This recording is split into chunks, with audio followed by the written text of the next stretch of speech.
Welcome back to Fearless Whisper.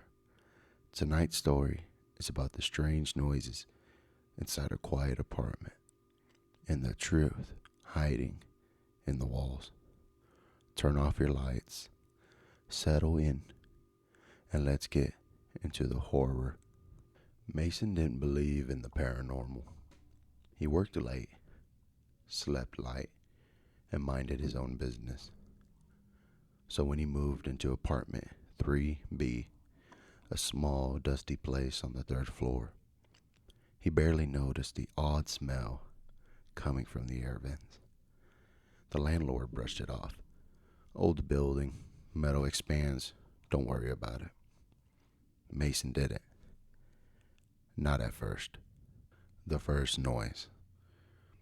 The first night, as Mason laid in bed, scrolling through his phone, he heard it. Almost like someone dragging a long fingernail across the inside of his vent. He sat up. It stopped. So he shrugged it off and went to sleep. The whispering. A few nights later, at 2:43 a.m., he heard something new. A voice. Very faint, very slow, coming from deep inside the vent above his bed. Mason. He froze, his name clear as day. He stared at the vent until sunrise, hands shaking. The next morning, he asked his neighbor, a thin, nervous looking guy from 3C, if he heard anything weird from the vents. The guy looked at Mason like he said too much already. Don't listen to it, he said quietly. Just don't answer. He shut his door fast. Scratching patterns. Over the next week, the scratches turned into patterns. Rhythmic, calculated, like someone tapping Morse code. Mason tried ignoring it. Earbuds, white noise, music, but nothing helped. The vent above his bed would vibrate at night, like something was crawling toward him through the metal tunnels. Sometimes he smelled dirt. Sometimes he smelled old blood. And twice he heard breathing. The landlord's warning. Finally fed up, Mason called the landlord again. Something's in the vents, he insisted. The landlord sighed like he had heard this before. Whatever you do, the man said slowly, don't open them. How do I stop the noises then? Mason asked. You don't, the landlord said. You wait. It goes away on its own. Usually. Click. Call over. Mason felt sick. The night it spoke. That night, Mason woke up to a deep, guttural thud in the vents. Then another. Then another.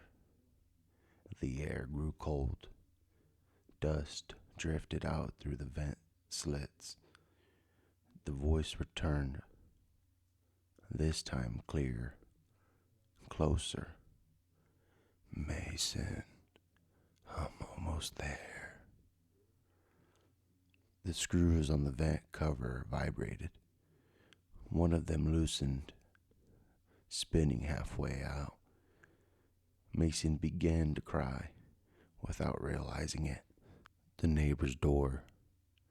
Panicking, he ran into the hallway and banged on the neighbor's door. No answer. He tried a handle. Unlocked. Inside the apartment was empty. No furniture, no clothes, no personal items. just a mattress on the floor and a message scratched into the wall. Don't let it know you're awake. Mason froze as he realized the moment he knocked on the neighbor's door, the vent in his own apartment had gone silent. Listening, tracking him. The final return. He backed into his apartment slowly. The air felt thick, charged. The vent cover had fallen completely off. A long, gray hand with fingers, too many and too thin, curled out from inside the dark vent shaft. The hand flexed. Then a voice whispered right behind him.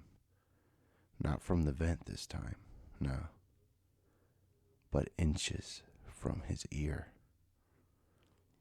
You should have had stayed asleep, Mason. The lights flickered. The apartment door slammed shut. And the scratching began again. Much closer, much hungrier. That was tonight's story on Fearless Whisper. If you're listening to this, especially before bed, maybe or just in case, make sure to check your vents. If you like the story, please give a like. Thank you. Y'all have a good night, or a good morning, or good afternoon.